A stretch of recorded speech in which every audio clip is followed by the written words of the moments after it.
ಇವತ್ತು ನಾವು ಕುಶಾಲನಗರಿಂದ ಸೋಮವಾರಪೇಟೆಗೆ ಹೋಗ್ತಾ ಇದ್ದೀವಿ. ಹೇಗಿದೆ ರೂಟ್, ಯಾವ ಕಡೆ ನಾವು ಹೋಗ್ತಾ ಇದ್ದೀವಿ ಅಂತ ತೋರಿಸ್ತೀನಿ ಬನ್ನಿ. ಗ್ರೀನರಿಲಿ ಗಾಡಿ ಓಡಿಸೋದೇ ಒಂಥರ ಮಜಾ.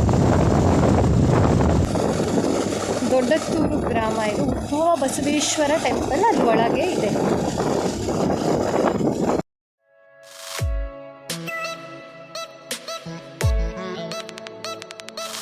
ಅಲ್ಲಿ ಕಾಣಿಸ್ತಾ ಇದೆ ನೋಡಿ, ಅದು ಎಲಿಫೆಂಟ್ ಕ್ರಾಸಿಂಗ್ ಬೋರ್ಡ್. ಅದು ಈಗ ಕಾಡುಗಳಿಂದ ಆನೆಗಳೆಲ್ಲ ರೋಡಿಗೆ ಬರ್ತಾ ಇದೆ ಮತ್ತು ಊರುಗಳಿಗೆಲ್ಲ ನುಗ್ತಾ ಇದೆ. ಇದು ಯಾಕಾಗಿ ಬರ್ತಾ ಇರೋದು ಅಂತಂದರೆ ಅವುಗಳು ಆಹಾರ ಹುಡ್ಕೊಂಡು ಮತ್ತು ನೀರಿಗಾಗಿ ಬರ್ತಾ ಇರೋದು.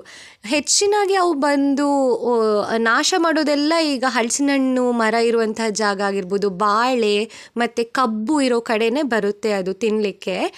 ಆದರೆ ನನಗೊಂದು ಗೊತ್ತಿಲ್ಲ, ಇದು ಈಗ ಫಾರೆಸ್ಟ್ ಒಳಗಡೆ ಫಾರೆಸ್ಟ್ ಡಿಪಾರ್ಟ್ಮೆಂಟ್ ಅವರು ಹಲಸಿನ ಮರಗಳು, ಬಾಳೆ ಅಥವಾ ಕಬ್ಬು ಈ ಥರ ಎಲ್ಲ ಹಾಕಿರಲ್ವಾ ಅಂತ ನನಗೆ ಗೊತ್ತಿಲ್ಲ. ಈಗ ನಿಮ್ಗೆ ಯಾರಿಗಾದ್ರೂ ಗೊತ್ತಿದ್ರೆ ದಯವಿಟ್ಟು ಕಮೆಂಟ್ ಮಾಡಿ. ಈ ಥರ ಹಣ್ಣಿನ ಮರಗಳನ್ನ ಕಾಡಲ್ಲೇ ಹಾಕಿದರೆ ಆನೆಗಳು ಅಲ್ಲೇ ಆಹಾರ ಸೇವಿಸ್ಕೊಂಡು ಅಲ್ಲೇ ಇರುತ್ತೆ.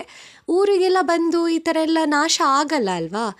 ನಾಶ ಅವುಗಳು ಮಾಡ್ತಾ ಇಲ್ಲ ಬಿಡಿ, ಈಗ ನಾವೇ ಕಾಡು ನಾಶ ಮಾಡಿರೋದ್ರಿಂದ, ಕಾಡು ಅದ್ರ ಮನೆ ಆಗಿರೋದ್ರಿಂದ ಅದು ಮನೆಯೇ ನಾಶ ಆದರೆ ಅದು ಇನ್ನೆಲ್ಲಿಗೆ ಹೋಗುತ್ತೆ ಅಲ್ವಾ. ಹಾಗಾಗಿ ಕಾಡನ್ನ ನಾಶ ಮಾಡಬಾರ್ದು. ನೀರಿಗೂ ಅಷ್ಟೇ, ಈಗ ಅಲ್ಲೇ ಕಾಡಿನೊಳಗೇ ಒಂದು ಕೆರೆಗಳೆಲ್ಲ ನಿರ್ಮಿಸಿದ್ರೆ ಪಾಪ ಅವುಗಳಿಗೂ ಕುಡಿಯೋಕೆ ನೀರಿರುತ್ತೆ. ಮಳೆ ಬಂದಾಗ ಕೂಡ ಅದು ಚೆನ್ನಾಗಿ ತುಂಬೋ ಥರ ಎಲ್ಲ ಮಾಡಬೇಕು. ಹಾಗೆ ಈಗ ನಾವಿರೋದು ಹಾರಂಗಿ ಜಲಾಶಯದಲ್ಲಿ.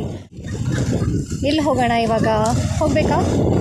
ಬೇಡಲ್ಲ ಒಳಗಡೆ ಹೋಗೋದು. ಹಾರಂಗಿ ರಿಸರ್ವಾಯರ್, ಇಲ್ಲಿ ನಿಮಗೆ ವಾಟರ್ ಫೌಂಟೇನ್ ಕೂಡ ಸಿಕ್ಕುತ್ತೆ. ಓ ಮೈ ಗಾಡ್, ನೀರು ಬಿಟ್ಟಿದ್ದಾರೆ, ಡ್ಯಾಮ್ ಓಪನ್ ಮಾಡಿದ್ದಾರೆ ಗೇಟ್ನ. ಬ್ರಿಡ್ಜ್ ಮೇಲೆ ಹೇಗೆ ಹೋಗೋದು ಇವಾಗ? ನಂಗೆ ನಿಜವಾಗ್ಲೂ ಭಯ ಆಗ್ತಿದೆ. ನಂಗೆ ಅದು ಏನಂತ ಗೊತ್ತಿಲ್ಲ ಆಯಿತಾ. ಹಾರಂಗಿ ಬ್ರಿಡ್ಜ್ ಮೇಲೆ ಹೋಗ್ಲಿಕ್ಕಂತೂ ನನಗೆ ಸಖತ್ತು ಭಯ ಆಗುತ್ತೆ. ಅದು ಯಾಕೆ ಅಂತ ನನಗೆ ಗೊತ್ತಿಲ್ಲ. ಮಳೆಗಾಲದಲ್ಲಿ ಇದು ಫುಲ್ ಹೊಳೆ ಥರ ಇದು ಕವರ್ ಆಗಿಬಿಡುತ್ತೆ, ಫುಲ್ ಕವರ್ ಆಗುತ್ತೆ. ಇದು ರೋಡ್ ಬ್ಲಾಕ್ ಮಾಡಿರ್ತಾರೆ ಆ ಟೈಮಲ್ಲಿ. ವಾವ್, ಅಲ್ಲಿ ನೋಡಿದ್ರಾ? ನಾನು ಅಲ್ಲಿ ಹೋಗಿ ನಿಲ್ಲಿಸ್ಬಿಟ್ಟು, ಇಲ್ಲ ಆ್ಯಕ್ಚುಲಿ ನಿಲ್ಲಿಸೋಗಿಲ್ಲ ರೂಲ್ ಪ್ರಕಾರ. ಸೊ ಅಲ್ಲಿ ನಿಲ್ಲಿಸ್ಬಿಟ್ಟು ಅಲ್ಲಿಂದ ನಡ್ಕೊಂಡು ಬಂದ್ಬಿಟ್ಟು ನಿಮಗೆ ವ್ಯೂ ತೋರಿಸ್ತೀನಿ, ಓಕೆನಾ? ಬನ್ನಿ ಬನ್ನಿ ಹೋಗೋಣ ಮೇಲೆ. ಅಲ್ಲಿ ನೋಡಿ, ಆ್ಯಕ್ಚುಲಿ ನನಗೂ ಗೊತ್ತಿರಲಿಲ್ಲ ಗೇಟ್ ಓಪನ್ ಮಾಡ್ತಾರೆ ಡ್ಯಾಮ್ದು ಅಂತ.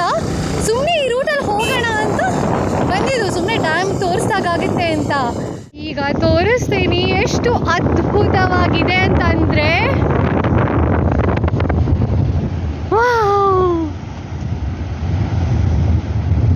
ಸಖತ್ತಾಗಿದೆ ಮಾತ್ರ. ಸೋ ಲಕ್ಕಿ, ನಿಜವಾಗ್ಲೂ ನೀವೆಲ್ಲ ನಿಜವಾಗ್ಲೂ ತುಂಬ ಅದೃಷ್ಟ ಮಾಡಿದ್ದೀರಾ ಅನಿಸುತ್ತೆ ನೋಡಲಿಕ್ಕೆ. ನಾನು ಕೂಡ ಅಲ್ವಾ, ನನಗೂ ಗೊತ್ತಿರಲಿಲ್ಲ ಅಲ್ಲ.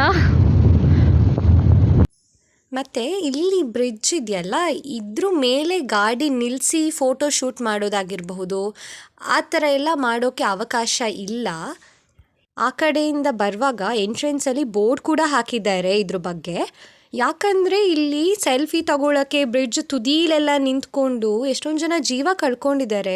ಕಳೆದ ವರ್ಷ ಕೂಡ ಅದೇ ಘಟನೆ ನಡೆದಿದೆ. ಒಬ್ಬ ಯುವಕ ಅಲ್ಲಿ ಸೆಲ್ಫಿ ತಗೊಳ್ಳೋಕ್ಕೆ ಅಂತ ತುದಿಯಲ್ಲಿ ನಿಂತ್ಕೊಂಡು ಜೀವ ಕಳ್ಕೊಂಡಿದ್ದಾನೆ. ಹಾಗಾಗಿ ದಯವಿಟ್ಟು ಟೂರಿಸ್ಟ್ಸ್ ನೀವು ಬರ್ತಿರಲ್ಲ ಫೋಟೋಶೂಟ್ಗಾಗಿರ್ಬೋದು, ದಯವಿಟ್ಟು ಗಾಡಿ ನಿಲ್ಲಿಸ್ಕೊಂಡು ಎಲ್ಲ ಅಲ್ಲಿ ನಿಂತ್ಕೋಬೇಡಿ. ಯಾಕಂದರೆ ಆ ಕಡೆಯಿಂದ ಬರಲಿಕ್ಕೆ, ಈ ಕಡೆಯಿಂದ ಬರಲಿಕ್ಕೆಲ್ಲ ವೆಹಿಕಲ್ ಹೋಗಲಿಕ್ಕೆ ಇರೋದೇ ಚಿಕ್ಕ ಜಾಗ ಅಲ್ವಾ, ಅದು ಪ್ರಾಬ್ಲಮ್ ಕೂಡ ಆಗುತ್ತೆ ಗಾಡೀಲಿ ಹೋಗೋರಿಗೆಲ್ಲ. ಇದರ ಗೇಟ್ ಓಪನ್ ಮಾಡಿದಾಗ ಎಲ್ಲ ಕೂಡ ನೀವು ಅಲ್ಲಿಂದ ನಿಂತ್ಕೊಂಡು ನೋಡಿದ್ರೆ ಅದು ನೀರು ಬೀಳೋದು, ಅದು ನೀರದು ಸಿಂಚನ ಇದೆ ನೋಡಿ, ಅದು ಮುಖಕ್ಕೇ ಬೀಳುವಾಗೆಲ್ಲ ಎಷ್ಟು ಚಂದ ಫೀಲ್ ಆಗುತ್ತೆ ಅಂದರೆ. ಗೇಟ್ಸ್ ಈ ಥರ ಫುಲ್ ಓಪನ್ ಮಾಡಿದಾಗ ದಯವಿಟ್ಟು ಒಂದ್ಸಲ ವಿಸಿಟ್ ಮಾಡಿ, ತುಂಬಾ ಖುಷಿ ಆಗುತ್ತೆ ನಿಮಗೆ. ಸರಿ, ಹೊರಡೋಣ ಇವಾಗ ಇಲ್ಲಿಂದ, ಬನ್ನಿ. ಈ ಜರಿ ನೋಡಿ ಎಷ್ಟು ಸುಂದರವಾಗಿದೆ ಅಂತ. ಎಷ್ಟೇ ದೊಡ್ಡ ದೊಡ್ಡ ಒಂದು ವಾಟರ್ ಫಾಲ್ಸ್ ಆಗಿರ್ಬೋದು ಅಥವಾ ಯಾವುದೇ ಒಂದು ಡ್ಯಾಮ್ ಆಗಿರ್ಬೋದು, ಆದರೆ ಈ ಚಿಕ್ಕ ಜರಿ ಹರಿಯುತ್ತೆ ನೋಡಿ, ಇದ್ರದ್ದು ಒಂದು ಸೌಂದರ್ಯನೇ ಬೇರೆ ಅಲ್ವಾ. ಎಷ್ಟು ಚೆನ್ನಾಗಿದೆ ಅಲ್ಲ.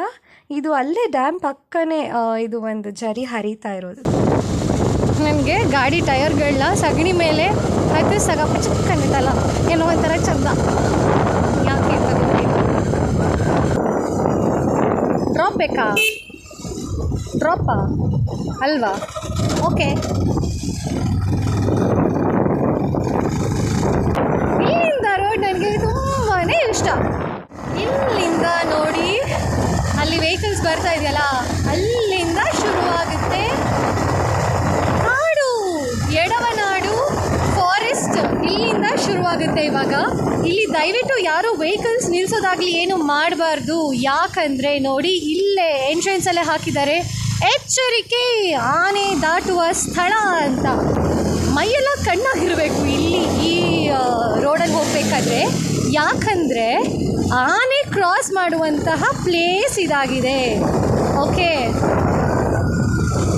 ನೋಡಿ, ಈ ರೋಡಲ್ಲಿ ಹೋಗಬೇಕಾದ್ರೆ ನೀವು ತುಂಬಾ ಕೇರ್ಫುಲ್ಲಾಗಿ ಹೋಗಬೇಕಾಗುತ್ತೆ. ಯಾಕಂದರೆ ಇದು ಆನೆ ದಾಟುವಂತಹ ಸ್ಥಳ. ಇವೆಲ್ಲ ಸುತ್ತಮುತ್ತ ಇಲ್ಲಿ ನಾನು ರೈಟ್ ಸೈಡ್ ಆಗಿರ್ಬೋದು, ಲೆಫ್ಟ್ ಸೈಡ್ ಎಲ್ಲ ಸಂಪೂರ್ಣವಾಗಿ ಕಾಡು. ಇದು ಇಲ್ಲಿ ಹಾರ್ನ್ ಎಲ್ಲ ಜಾಸ್ತಿ ಮಾಡಬಾರ್ದು.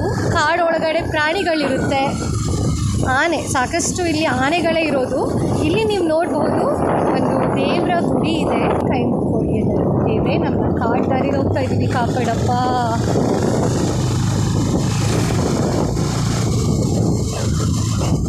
ನನಗೆ ಈ ರೂಟ್ ಅಂತೂ ತುಂಬಾ ಇಷ್ಟ. ಯಾಕಂದರೆ ನಮಗೆ ಓಡಾಡಿ ಅಭ್ಯಾಸ ಆಗಿದೆ ಅಲ್ಲ ಈ ರೋಡಲ್ಲಿ. ಏನು ಭಯ ಅಂತ ಏನಾಗಲ್ಲ, ಆದರೆ ಕೇರ್ಫುಲ್ಲಾಗಿರ್ಬೇಕಂತ ಅಷ್ಟೇ. ತುಂಬ ಇಷ್ಟ ಈ ಪ್ಲೇಸ್ ನನಗೆ.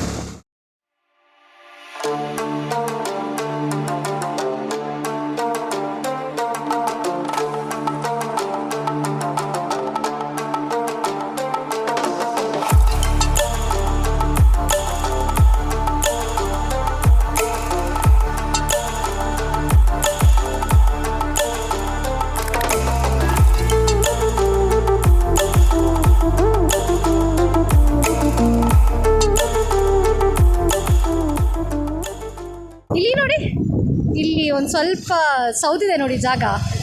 ಆನೆ ದಿನ ರಾತ್ರಿ 8:15 ಆ ಟೈಮಲ್ಲಿ ಬಂದು ನಿಲ್ಲುವಂತಹ ಜಾಗ ಈ ರೋಡಲ್ಲಿ. ಆ್ಯಕ್ಚುಲಿ ಒಂದು ಇದು ಕತೆ ಇದೆ.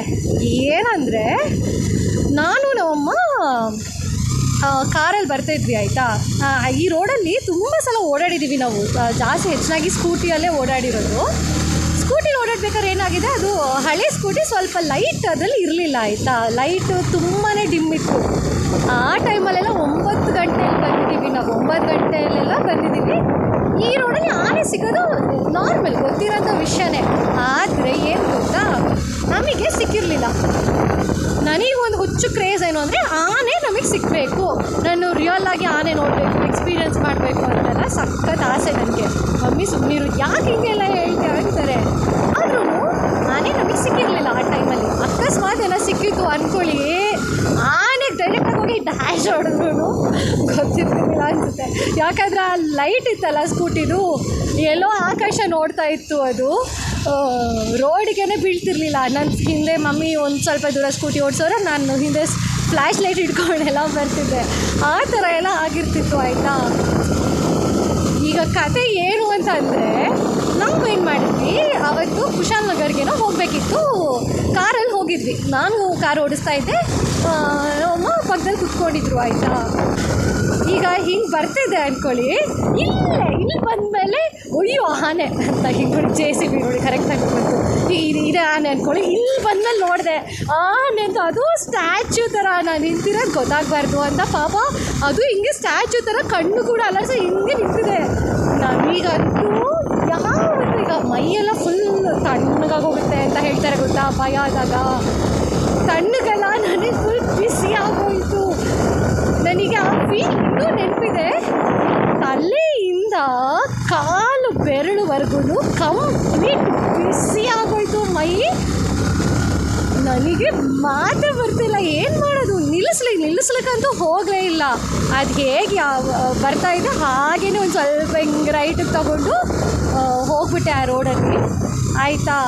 ಆಮೇಲೆ ಮಮ್ಮಿ ಅಂತೂ ಅಲ್ಲಾಡ್ತಿಲ್ಲ. ಮಮ್ಮಿಗೆ ಹೇಳ್ತಿದ್ದೀನಿ ನಾನು, ಮಿರರ್ ನೋಡಿ ಏನಾದರೂ ಬರ್ತಿದ್ಯಾ ಏನು ಕತೆ ಹಿಂದೆ ನಾನು. ಅವ್ರ ಸ್ಟ್ಯಾಚ್ಯೂ ಸುಮ್ಮನೆ ಅಲ್ಲಾಡೋದು ಅಲ್ಲಾಡೋದು ನೋಡ್ಬಿಡುತ್ತೇನೋ ಆನೆ, ಆಮೇಲೆ ಯಾರೋ ಇದ್ದಾರೆ ಅನ್ಕೋತಾರೆ. ಅವರು ಫುಲ್ ಹೆಸರೋಗ್ಬಿಟ್ಟಿದ್ದಾರೆ. ನಾನು ಅದೇ ಹೇಳ್ತಿದ್ದೆ ಗೊತ್ತಾ, ಏನಂತ ರೋಡಲ್ಲಿ ಹೋಗ್ಬೇಕು, ಆನೆ ಸಿಗಬೇಕು, ಎಕ್ಸ್ಪೀರಿಯೆನ್ಸ್ ಮಾಡಬೇಕು ಅಂತ. ಅಪ್ಪ ದೇವರೇ, ಲೈಫಲ್ಲಂತೂ ಆ ಎಕ್ಸ್ಪೀರಿಯೆನ್ಸೇ ಬೇಡ ಅನ್ಸ್ಬಿಡ್ತು ನನಗಂತೂ. ಆದರೆ ಇನ್ನೊಂದೇನೆಂದರೆ ಅಲ್ಲಿ ಆನೆ ಬರುತ್ತೆ ನೋಡಿ, ಆ ಆನೆ ಆ್ಯಕ್ಚುಲಿ ಏನೂ ಮಾಡಲ್ಲ, ಅದ್ರ ಪಾಡಿಗೆ ಅದು ರೋಡ್ ಕ್ರಾಸ್ ಮಾಡುತ್ತೆ. ಆದರೂ ಭಯ ಅಲ್ವಾ, ಎಷ್ಟೇ ಆದರೂ ಇವಾಗ ಆನೆ ಫುಲ್ ಅಷ್ಟು ದೊಡ್ಡ ಕೋರೆ ಎಲ್ಲ ಇರೋದು ನೋಡಿದ್ರೆ ಭಯ ಯಾರಿಗಾದರೂ ಹಾಗೇ ಆಗುತ್ತೆ. ಹಾಗಾಗಿ ಒಂದು ಸ್ವಲ್ಪ ಭಯ ಆಗೋಯ್ತಪ್ಪ, ದೇವ್ರೇ ಬೇಡಪ್ಪ ಅಂತ. ಆ ರೋಡಲ್ಲೆಲ್ಲ ಒಂದು ಸ್ವಲ್ಪ ಕತ್ತಲೆ ಆದರೆ ಹೋಗೋಕ್ಕೇ ಇಲ್ಲ, ನನಗೆ ಭಯ ಆಗುತ್ತೆ. ಮತ್ತು ಇನ್ನೊಂದೇನೆಂದರೆ, ಇನ್ನೂ ಒಂದು ಆನೆ ಕ್ರಾಸ್ ಮಾಡೋ ಜಾಗ ಇದೆ, ನಾವು ಅಲ್ಲೇ ಹೋಗ್ತೀವಿ ಇವಾಗ, ಬನ್ನಿ.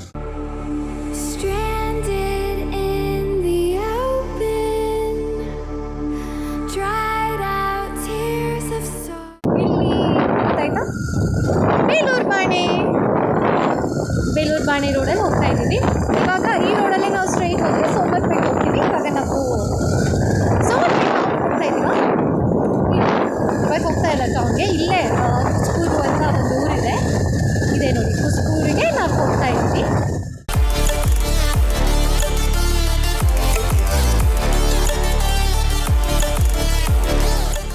ಇದೇ ಇನ್ನೊಂದು ಎಲಿಫೆಂಟ್ ಕ್ರಾಸಿಂಗ್ ಜಾಗ, ಅಲ್ಲಿ ದನ ಕ್ರಾಸ್ ಮಾಡ್ತಿದೆ ನೋಡಿ, ಇದೇ ಎಲಿಫೆಂಟ್ ಕ್ರಾಸಿಂಗ್. ಇದು ಕುಸ್ಪೂರ್ ಊರೊಳಗಡೆ, ಈ ಕಡೆನೂ ಹೋಗ್ಬೋದು. ಇಲ್ಲಿ ಆನೆ ಕ್ರಾಸ್ ಮಾಡೋದು ಕಾಣಿಸ್ತಿದೆ ನೋಡಿ. ಈ ಆನೆ ಅಂತೂ ಇದು ಕಾಡೊಳಗಡೆ ಹೋಗುತ್ತಿದೆ, ಆ್ಯಕ್ಚುಲಿ ಕಾಡು, ಇದು ಕೂಡ ಕಾಡು ಆಯಿತಾ. ಈ ಕಡೆ ಎಲ್ಲ ತೋಟ, ಮಧ್ಯದಲ್ಲಿ ಕಾಡು ಬಂದಿದೆ. ಇಲ್ಲಿ ಒಂದು ಆನೆ ಏನು ಬರುತ್ತಲ್ಲ ಕ್ರಾಸ್ ಮಾಡಲಿಕ್ಕೆ, ಇದಂತೂ ತುಂಬಾ ದಾಂಧಲೆ ಮಾಡುತ್ತೆ. ಒಂದೊಂದು ಸಲ ಅದ್ರ ಪಾಡಿ ಅದ್ರ ಮೂಡ್ ಇವಾಗ ಹೇಗಿರುತ್ತೆ ಯಾರಿಗೆ ಗೊತ್ತಲ್ಲ, ಹೇಳೋಕ್ಕಾಗಲ್ಲ. ಅದ್ರ ಮೂಡಿದ್ದಾಗೆ ಅದು ಹಾಗೆ ಇರುತ್ತೆ. ಕೆಲವೊಂದು ಸಲ ಅಂತೂ ತುಂಬಾ ದಾಂಧಲೆ ಮಾಡುತ್ತೆ. ಎಷ್ಟೊಂದು ಸಲ ಆ ಊರಿಗೆ ಬೈಕಲ್ಲಿ ಹೋಗೋರನ್ನೆಲ್ಲ ಬೈಕ್ನ ನೋಡಿಬಿಟ್ಟು ಓಡಿ ಬೆರೆಸ್ಕೊಂಡು ಬರೋದು. ಅವ್ರ ಬೈಕೆಲ್ಲ ಅಲ್ಲೇ ಬಿಟ್ಟು ಓಡಿದ್ದಾರೆ ಎಷ್ಟೊಂದು ಜನ ಮನೆಗೆಲ್ಲ. ಅವ್ರು ಬಿಟ್ಟು ಓಡಿದ್ರು ಗಾಡಿನ ನೆಲಕ್ಕೆ ಹಾಕೊಂಡು ತುಣಿಯೋದು, ಆ ಥರ ಎಲ್ಲ ಮಾಡಿದೆ ಅದು. ಇದೇ ಜಾಗದಲ್ಲೇ ಬನ್ನಿ, ಇಲ್ಲಿರಿ ತೋರಿಸೋಣ. ಇಲ್ಲಿ ಇದೇ ಜಾಗದಲ್ಲೇ ಎಲ್ಲಿ ಗೊತ್ತಾ, ಇಲ್ಲೆಲ್ಲ ಒಂದು ಸ್ವಲ್ಪ ಲೈನ್ ಎಲ್ಲ ಇದೆ ಆಯಿತಾ. ಲೈನ್ ಅಂದರೆ ಇದು ತೋಟದ್ದು ಕೆಲಸಕ್ಕೆಲ್ಲ ಬರ್ತಾರಲ್ಲ, ಅವ್ರದ್ದೆಲ್ಲ ಒಂದು ಕಾಲೋನಿ ಥರ ಒಂದು ಲೈನ್ ಇದೆ ಅಲ್ಲಿ. ಅಲ್ಲಿಗೆ ಹೋಗೋ ಜನ ಈ ರೋಡಲ್ಲಿ ನಡ್ಕೊಂಡು ಹೋಗ್ತಾ ಇದ್ರಂತೆ. ಅದೇನು ಮಾಡಿದೆ, ಆನೆ ಬೆರೆಸ್ಕೊಂಡು ಹೋಗ್ಬಿಟ್ಟಿದೆ ಅವ್ರನ್ನ. ಅವ್ರ ಕೈಲೇನೋ ಕೊಡೆ ಇತ್ತಂತೆ, ಆ ಕೊಡೆನ ರೋಡಲ್ಲೇ ಬಿಟ್ಟು ಓಡ್ಬಿಟ್ರಂತೆ. ಮತ್ತು ಆಮೇಲೆ ಆನೆ ಆ ಕೊಡೆನ ಕಲರ್ ಇರುತ್ತಲ್ಲ, ಕೊಡೆ ನೋಡಿಬಿಟ್ಟು ತುಂಡ್ಕೊಂಡು ಅಲ್ಲೇ ಪಜ್ಜಿ ಮಾಡಿ ಹೋಯ್ತಂತೆ. ಮತ್ತು ಹಾಗೆ ಕತೆ. ನನ್ನ ಮೊದಲ ಮೋಟೋ ವ್ಲಾಗ್ನ ಎಲ್ಲರೂ ಕೊನೆ ತನಕ ನೋಡಿದರೆ ಧನ್ಯವಾದಗಳು. ಹೀಗೆ ನಾನು ಇನ್ನಷ್ಟು ಜಾಗಗಳಿಗೆ ಹೋಗಿ ನಿಮಗೆ ಎಲ್ಲ ಜಾಗಗಳನ್ನ ತೋರಿಸ್ತೀನಿ. ಹೀಗೆ ನನ್ನ ಚಾನೆಲ್ಗೆ ಸಬ್ಸ್ಕ್ರೈಬ್ ಮಾಡಿ ನನಗೆ ಸಪೋರ್ಟ್ ಮಾಡಬೇಕಾಗಿ ಎಲ್ಲರನ್ನ ವಿನಂತಿಸ್ಕೊಳ್ತಾ ಇದ್ದೀನಿ. ಧನ್ಯವಾದಗಳು.